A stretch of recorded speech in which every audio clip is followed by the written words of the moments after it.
Starting off with the first pro tip, as you guys can see, we have a blue AR, a shotgun, a sniper, and 2 types of heals. We have a med kit, and then we also have a shield potion. Now, this is what usually a lot of people's setups look like. Sometimes maybe they'll have none of these, and they'll have a double shotgun instead.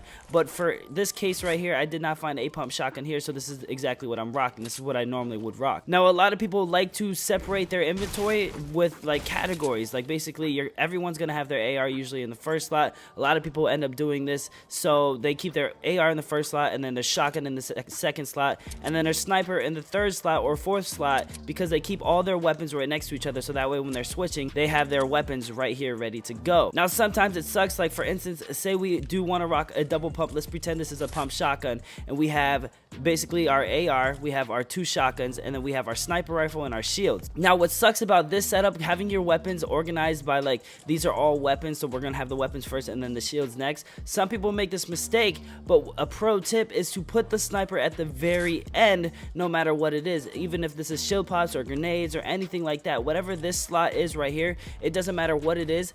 Always have your assault rifle all the way at the far left and your sniper rifle all the way at the far right. And then of course you always want to have your shotguns right next to each other, so that way you can actually double pump on console. It's a little bit easier. Now you're gonna see PC people, they can have it however they want because they have keybinds, so anything like this they could still double pump just like this because they don't have to go through each one to get to the certain object. Now, with that being said, back to the sniper. The reason you're gonna want to have the sniper here is because you're gonna see a lot of pro PC players, like say for instance that bushes somebody. I take the shot and you're gonna see them switch to their AR instantly to finish it off. Say I hit him for 160 damage. I can take one shot and finish him off in an instant, you guys. You're gonna see a lot of pros do that. What they'll do is say that tree's a person, they'll hit the tree and they'll switch and just light it up with their AR so that way they can finish it, because sometimes you'll get a body shot and it'll only be a hit marker and you need something to finish them off. Now if you have the the sniper rifle over here, it's going to be a little bit harder because once I take this shot I have to switch over twice just to get to the AR, so it's a lot quicker to have the sniper rifle in the last slot. I actually learned this from one of you guys. Subscribers commented on one of my videos telling me to do this, and I've done it ever since. It always helps, and it makes you a better sniper, because not only are you going to snipe people and then switch your AR and shoot them real quick, but your teammates are going to be like, dang, you're really knocking people extremely quick. It's going to help out in situations where maybe 3 teams or 2-3 people are pushing you and your team and you need help. Like say a sniper rifle, yes, I can snipe him, get him weak, but then I need the AR to finish him if I don't get that headshot with the sniper rifle. So that's pro tip number 1. The next pro tip that not a lot of people really like to do, but as you guys can see, I just walked into this house. The first thing when you walk into a house is you want to find a weapon. If you don't have weapons, if you do have weapons and you're safe, don't worry about this. But if you're just looting, every time you walk into a house, hit every single piece of furniture, except maybe this furniture right here, because that'll only give you 7. But all this stuff right here, this will give you a lot of wood, you guys. We can literally go into the houses and just hit nothing but the wood, break down the walls and stuff like that. And by the end of it, some houses can actually give you up to 200 wood just by hitting the furniture in that house, which I don't know about the material nerf that's going to be happening in the future, but like say for instance we hit this, that gave me 8 wood just hitting one of these. So hit the other one. Why not? It's quick, it's real easy, and it gets you a lot of wood. So for instance, right now we have 425 wood. Let's see how much wood we can actually get out of this house right here. Right when we walk in, hit the kitchen, because the kitchen always has a lot of wood. 2 chairs. The TV doesn't give you that much, but you might as well hit it, because why not? Move up to the next floor, more furniture to hit. We got a chair, barely gives us any, but 4 will still add up. And then right there, see, sometimes it'll give you 5. We use 10 right there, but we're gonna get the 10 back right here by breaking this. And we have that wood. Open the chest, and now we have 511. So that house right there gave us 60 wood. Now it might not seem like that much, but if this house gave me 60 wood and that house gave me over there gave me 60 wood, that's already 120 wood just without even hitting trees or anything like that. If you hit the trees outside of it, you can easily get 200 wood just by hitting a simple 2 houses. I'm gonna show you another example over here. Oh, here's a perfect example to show you guys. Okay, well, I guess I got a headshot on him. Sometimes you're not going to get the headshot, so you have to switch your AR extremely quick and then try to pop him off like that. But it's okay, because we finally got a pump. So if this house didn't get looted, oh, we already have 999. What I'm going to do is I'm going to drop half of my wood right here. So we have 500 wood, you guys. Now let's see how much wood we can actually get out of this house just by hitting furniture. So we're just going to run around, literally hit every single wood item that you can. Don't worry about the steel, because the steel won't give you that much. But hit every single wooden object, especially these kitchens right here. These will give you a lot of wood. bookshelves. Those will give you a pretty good number of wood. Couches, everything. Anything that has wood, go ahead and hit it. We're not going to worry about the chest. We're just going to count only the furniture in this house.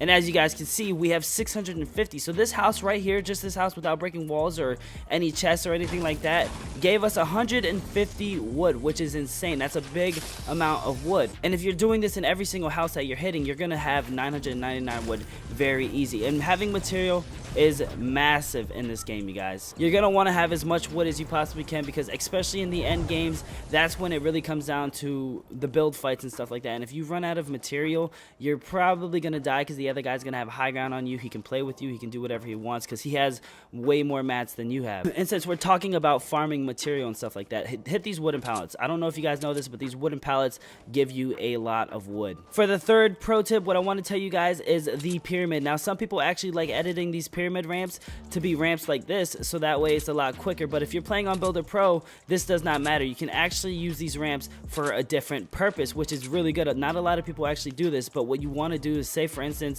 I'm just going to build a 1x1 real quick. I'm just going to go up as high as I can.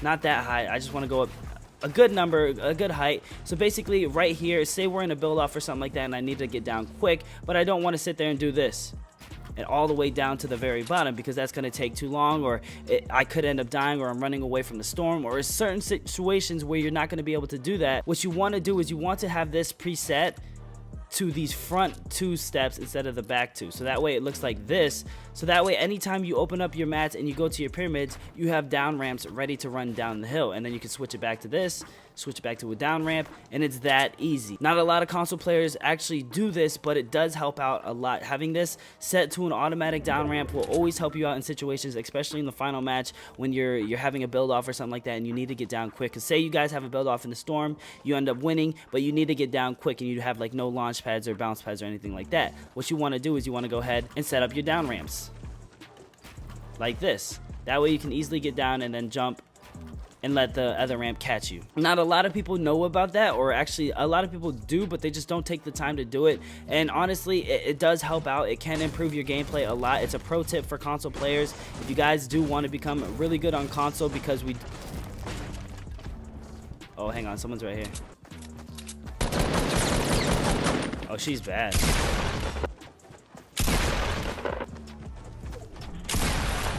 We're gonna rock the double pump. And so say like a situation like this where it's gonna be hard for me to jump down because I'm too high up or anything like that. Like I won't catch anything down here, so I'll just fall to my death. Say we're extremely high up. All you have to do is put this wall up here and just go to your down ramps and just take your way down all the way down. That easy. You don't have to sit there and edit or anything like that. It's quick and easy and ready to go. And that's part of Fortnite. You want to be able to have everything quick, because even the milliseconds, they do matter in this game, because that millisecond can change from you putting up a wall and them jumping through it, or them actually getting stuck on the other side. Okay, there's people over here fighting. So what I'm going to do is I'm going to come over here, let them fight, let them get each other weak and stuff, and then once they're ready, that's when I can go ahead and try and steal the kill. This guy that has high ground, he's actually probably really good, so I'm going to just go up there and fight him.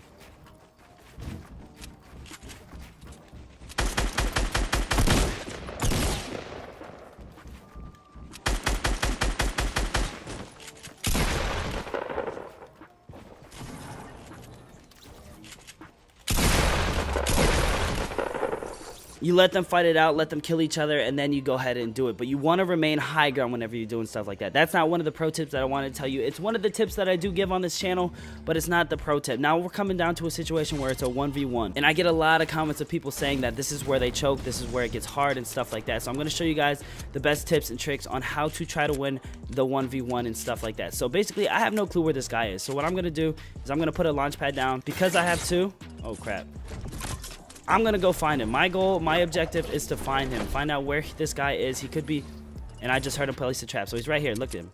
I can go for headshot, body shot, switch to your AR, and just light him up. And that's how you're supposed to do it. That's how these pros are doing it on console. That's why they're just getting a lot of kills, because they switch. I could have easily got a headshot, but I wasn't focused on that.